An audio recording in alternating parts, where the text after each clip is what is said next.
Hello everyone, welcome back to another video. Today I will show you how to send video as document in WhatsApp.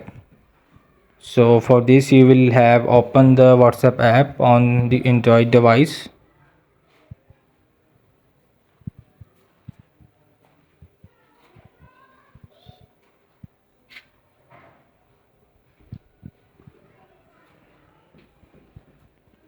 So okay, when open any randomly chat, so you will just click to this attachment file.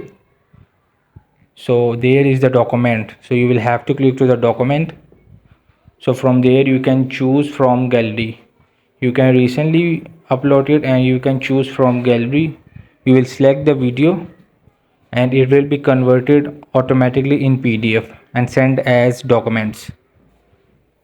So you will see it will be sent as in document. It's very easy and simple. You can send from anyone.